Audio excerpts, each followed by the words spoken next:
Welcome back, guys. It's thrift flip time, and let me tell you, your girl is coming at you super late.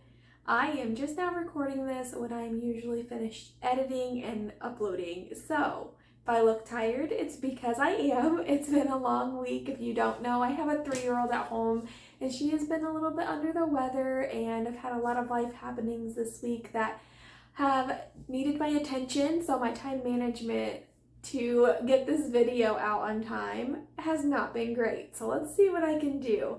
I still have some great content for you guys and some great video of these items being flipped. So let's go ahead and get started.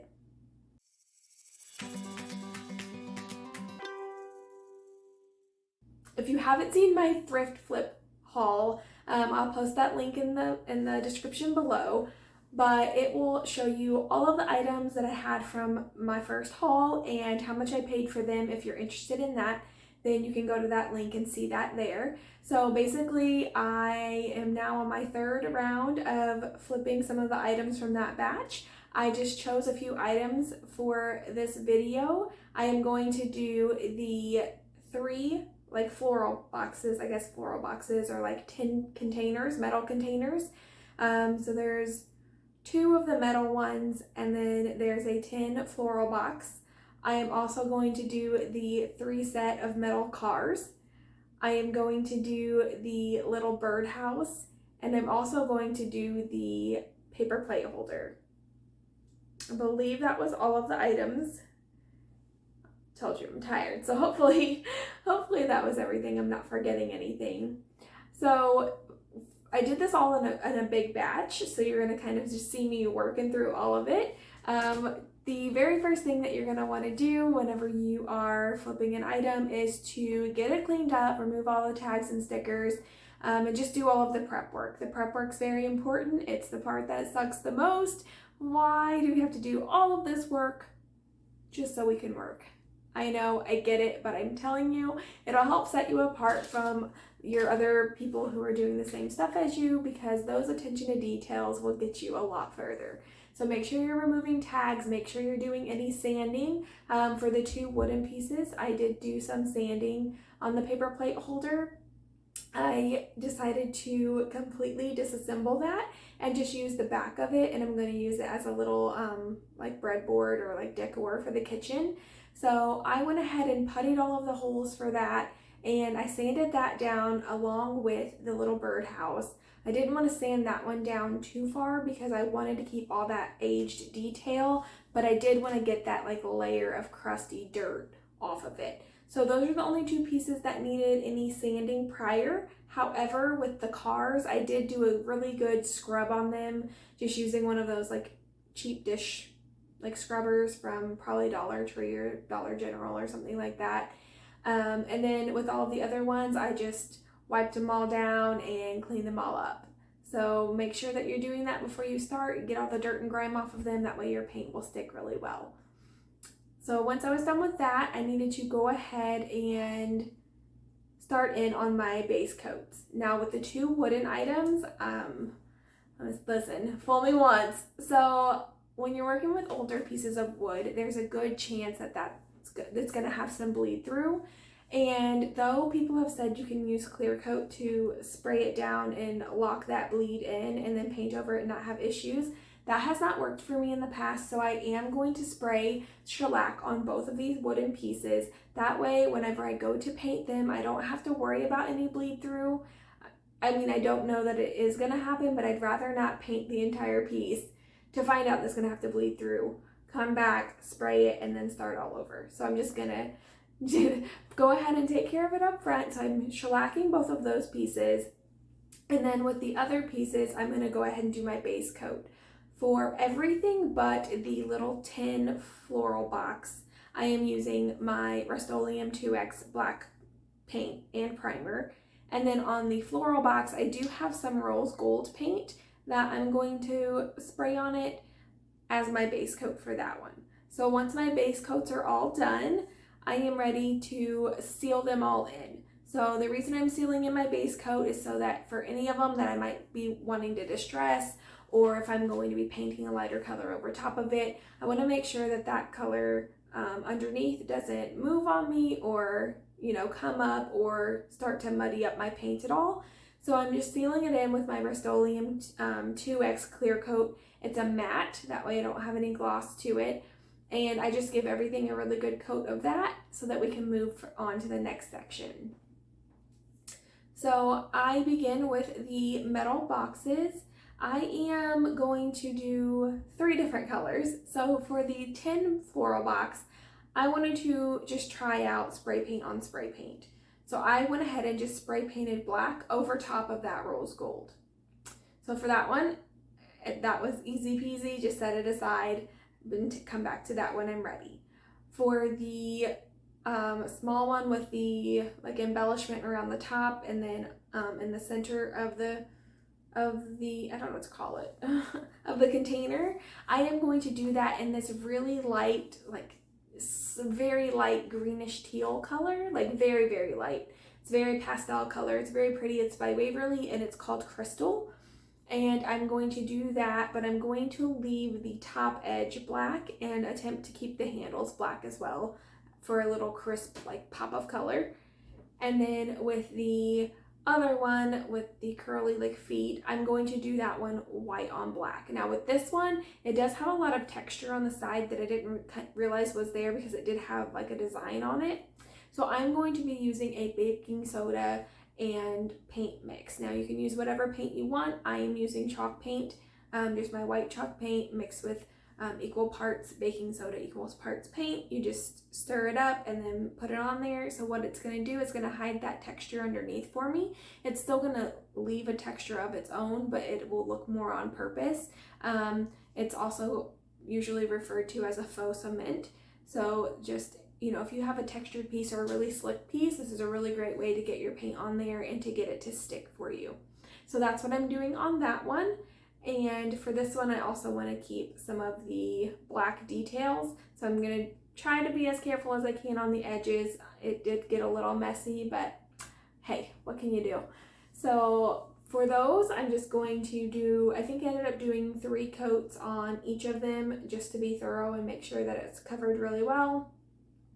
And then I also worked on my cars. Now I am just all about color in this video.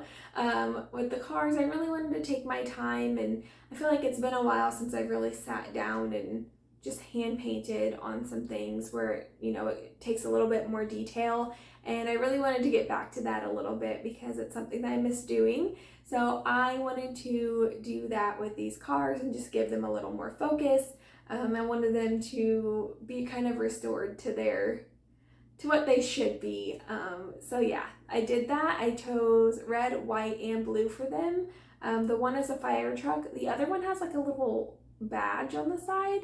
So I went with a police car. I don't know if that's what it was meant to be. That's what I made it. And then with the other one, I just made it a black and white. I usually use black as my base coats because it covers a lot of icky stuff like stains that might be there or just whatever. It's very good at covering that kind of stuff, but I also just really love black because I think almost any color pops with it. So I know some people aren't really on the black train for paint wise. You know, a lot of my artists that I work with are like, I don't want that in there because they're so scared of it being too dark or, you know, not having like a bright whatever. But I see it the opposite. I feel like when you put these colors up against it, it just pops off at you, and I love the way that these cars are turning out. So I did, I believe, 3 coats of paint on those as well. Like I said, I just want to make sure it was nice and thorough, that they were getting the full coverage that they needed.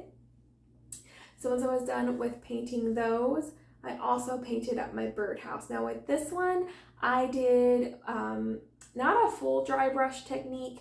It was a little more wet than what you would normally do for a dry brush because I want to keep the details on the birdhouse, but I do want to give it some color, some life.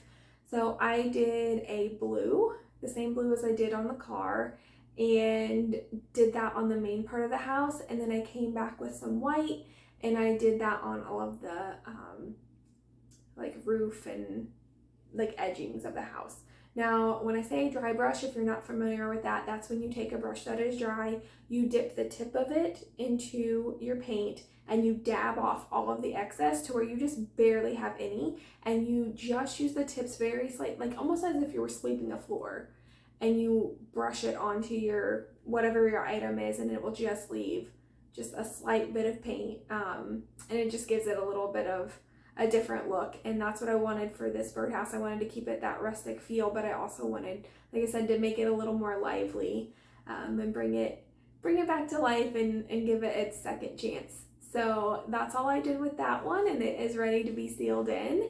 And then we're moving on to the little breadboard, or whatever you want to call it. With this one, I, again, was all about the color in this one, so I picked out one of the colors I have. It's by Waverly, Wave. I think that's what you say. It says AGAVE. No, don't make fun of me. I have some trouble with words. You can go Google it. I don't care. Anyway, that's what I used for this piece, and it's beautiful, beautiful color. Yeah, it's a beautiful color. I love it. It's very bright. It's very refreshing. And so what I wanted to do with this one is just make it very bold and like kind of in your face. Kind of took inspiration from the wall behind me. So I went on to my Cricut, which this is something you can do. You can, find your image offline.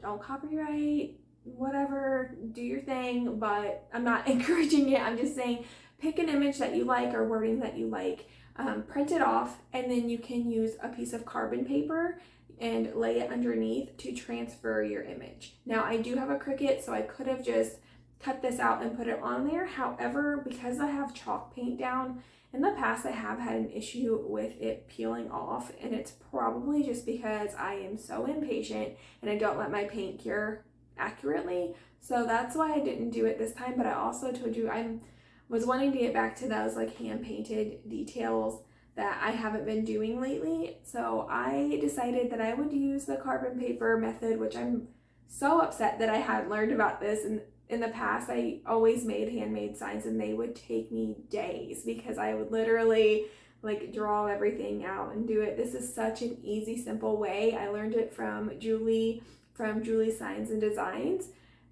Literally, you just go get some carbon paper, you put your image down, kind of tape it down so it doesn't move on you, lay it underneath, use your pencil, and you trace the outline, and it goes down, and then you can paint it or color it in, whatever you want to do. So with this one, I used my Krylon, I don't know, gold paint pen, and then a black paint pen. I don't know, it was given to me with no label, so I don't know what it was from, probably Walmart, but I used those two to color in the image, and then after they were dry, I was ready to seal it. I did do a dry brush around the edge of that too. Like I said, just barely any paint, just kind of barely wiping it on. I wanted to kind of give it a distressed look without super aging it, but also since it was like that brownish color underneath, I didn't want to distress it down because I didn't feel like that would match the image and the sign that I was trying to make in the style that I was going for. So I just did a dry brush to kind of like emphasize the edges, but without really taking away from that center design. I sealed all of my pieces with my Rustomleun clear coat. It's the matte. I did a couple, I think 2 coats on everything just to make sure it was nice and sealed in. No scratches are going to happen, a little bit banged on in transportation or whatever, just in the normal living. So yeah, I sealed everything up and I am ready to show you guys. So I really, really hope that you guys enjoy these type of videos. Again, if you are returning, thank you so much. I truly appreciate you. If you're new, welcome. I'm Candace with Crafting with Candace. I'm so happy to have you here. If you guys like these kind of videos, please give me a thumbs up. It really helps me out. Lets me know that this is stuff that I need to continue creating and that you guys are enjoying. And so I really, really appreciate you guys. I love how all of these items turned out. I'm going to bring you guys in for a closer look, and I will see you next time.